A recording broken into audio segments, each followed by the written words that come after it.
Good morning, guys. We're at the car wash right now. He's cleaning the car. I got my hair done. Let me know what you guys think. I'm gonna leave a picture so you guys can really see it.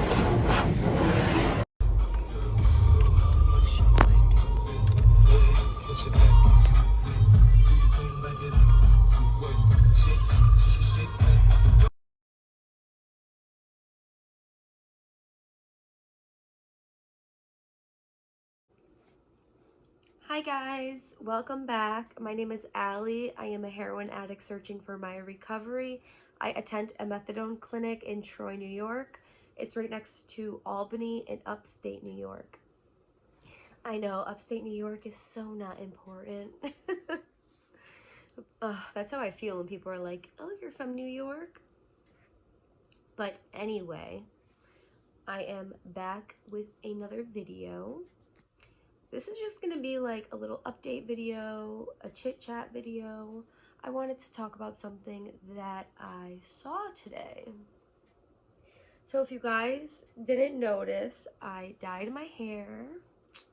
I'm going to include some clips and some pictures in this video, starting right now. But anyway, so I wanted to talk about this little thing that I posted on Facebook. So it's not a little thing. I don't know why the fuck I just said that, but I'm fucking corny. Anyway, so there's this Walmart right by my house, and there was a young man panhandling outside, and a woman had pulled up, and he had like a little cardboard sign that was just asking for spare change. And this woman had pulled up, and she had like a huge sign, like half the size of her car, that said, "Do not give this kid money. He is my son and he is addicted to heroin." Let that sink in. Young man is panhandling at Walmart. His mom pulls up with an even bigger sign that says, "Do not give my son money because he is addicted to heroin." So let's just talk about this for a second. So I understand I guess I actually don't understand, but I can understand a mother's desperation to save her sick son. Who knows that the money that he makes that day could be the bag that kills him. So I totally understand a desperate mom trying to save her son. She probably doesn't know what else to do. She does not want people enabling him, giving him money. And she is probably at her wit's end. She probably is not sleeping at night. She is probably so fucking overwhelmed with her son's addiction, and she is probably praying to any higher power to save her son in hopes that he finds the light, sees the light at the end of the tunnel. And there's always a light at the end of the tunnel.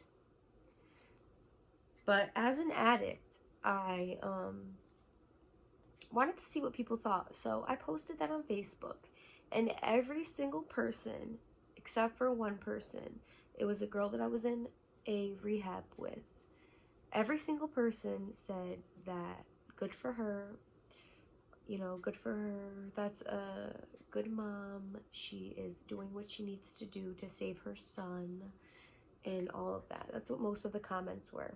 But I posted it because I was waiting for somebody to comment and say that they didn't agree with it, because I can totally see both sides. As an addict myself, I put myself in other addicts' shoes. I picture myself sitting at a Walmart with a sign asking for money. So that means that he is also at his wit's end. He has no way to get money to feed his addiction, to feed off his sickness. He probably has no money to even eat. He has nowhere to stay, probably. He's probably couch hopping.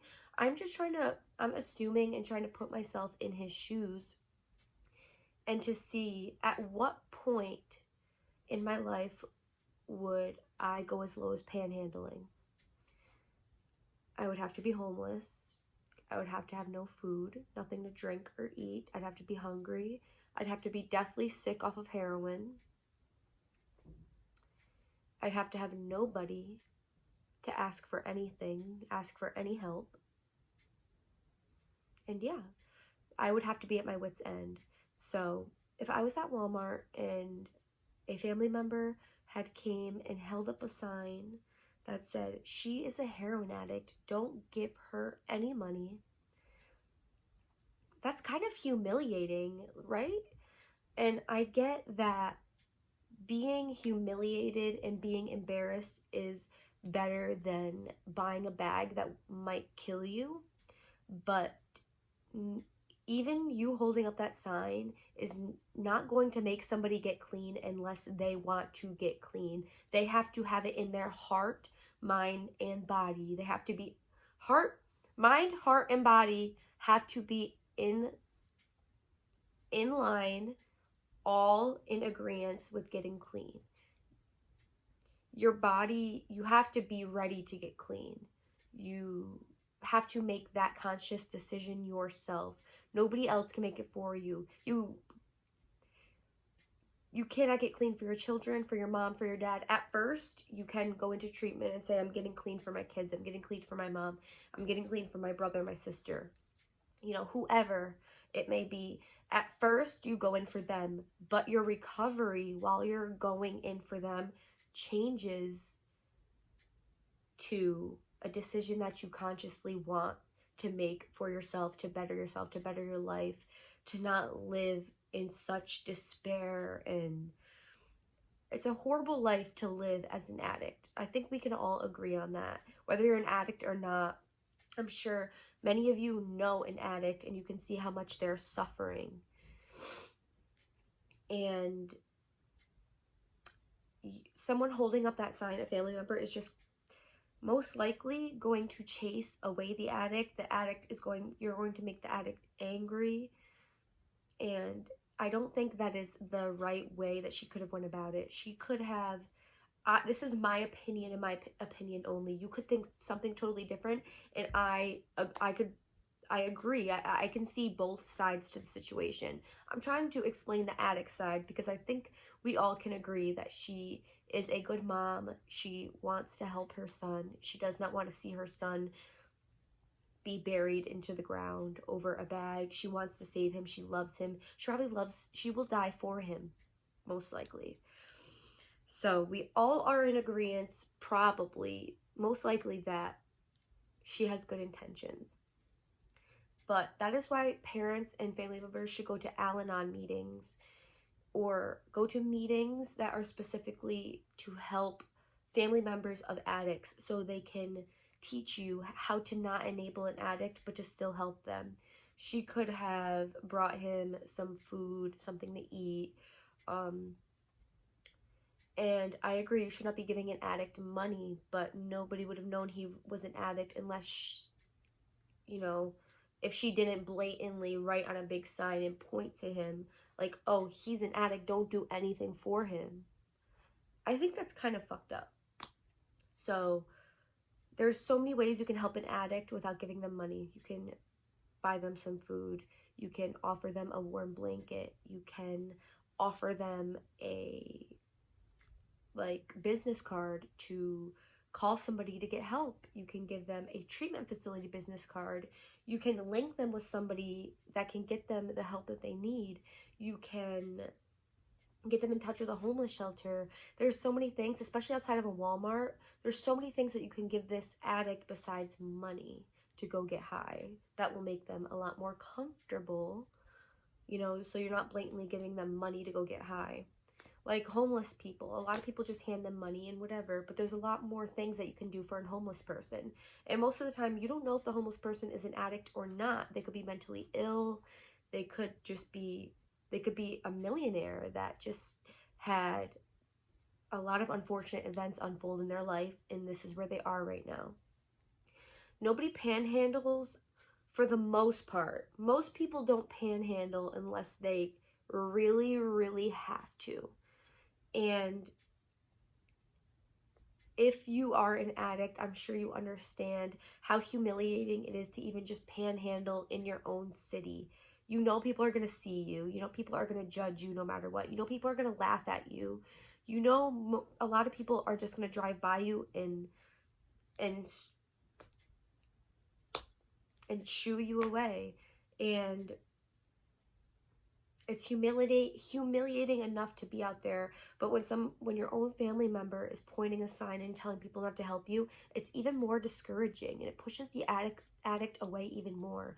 And I know it's hard to love an addict, you know, to love an addict, and it's hard to understand how somebody can love a drug and choose a drug over their family members, but their drug of choice is the only way that they can get up in the morning, the only way that they can feel good, the only way that they can go through their day without throwing up every 5 minutes, sweating till their clothes are wet to their body, going through a mental breakdown, crying, screaming, shaking, rattling from the inside out, feeling like your bones are breaking. The only way that they can get through their day and feel good is to get high.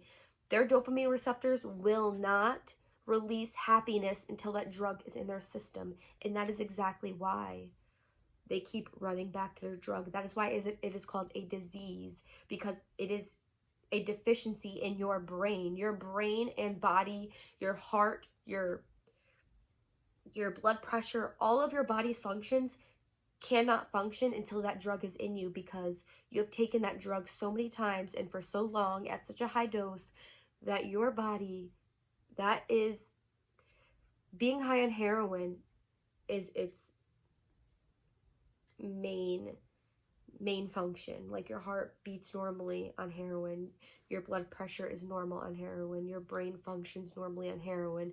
When you take away the heroin, your body goes into immediate shock, and you will do anything to get that drug. And it has nothing to do with the reason, it has nothing to, sorry guys, I'm really bad at talking, but it has nothing to do with not loving your family, not loving your kids. It is so far beyond that. It is a disease of the mind, and the mind, body, and soul. Addiction steals some of the best souls. Addiction steals some of the smartest, most caring, compassionate people, because they were curious teenagers, or they were curious adults, or they went through a lot of hardships and they were looking for an escape. Whatever the reason may be, they are stuck in this cycle of insanity, and trust me, they don't want to live like that. But it is really hard to break the cycle. It is very hard to break the cycle when your brain and your body just want one thing. So that is my thoughts on the whole thing. Let me know what you guys think down below.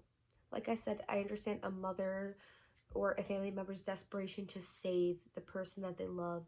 A lot of family members don't understand the shame and the guilt that addicts feel already. So you need to, even if you love them from afar, the best way to handle an addict is with love. Even if you're not talking to them every day, if it's too hard for you, handle them with love. Because if you push hatred on them and blame them and push your own negative feelings onto them, it's just going to push them away even more. It's going to make them feel not accepted. It's going to reinforce everything that they already think. They already think that they're not loved. They already know that they fucked up. They already think that they will never be they will not be anything more than an addict. So when you are telling them that, oh, you ruined this family, you ruined our reputation, why are you, so fucked up? I gave you everything that you ever wanted. You make me feel like shit. I worry about you. You know, it's good to tell them that you worry about them, you think about them, you love them, you want the best for them. But when you put an addict down, it pushes them away even more. And I'm not saying that tough love is different.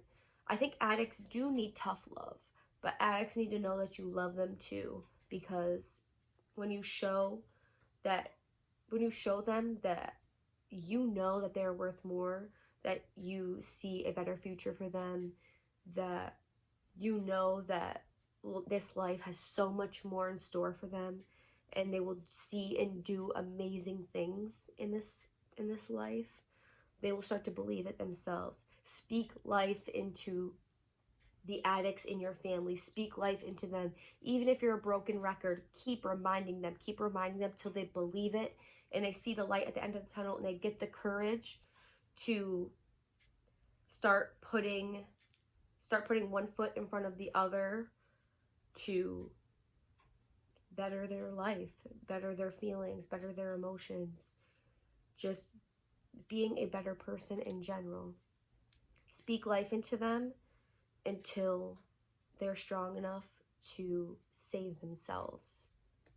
And when they're ready to save themselves, be right there for them. Even if they fall down and they relapse, keep telling them the same things. Keep telling them that you love them, that you're proud of them, that they are worth so much more than a bag of heroin. That, like I said, keep speaking life into addicts, and you will see such a difference in how they interact with you than if you react with hatred. And I know it's hard to not react with hatred when you don't understand the mind of an addict.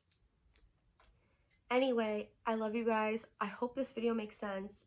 I'm not the best at putting sentences together. I ramble a lot. I'm trying to get better at speaking in general.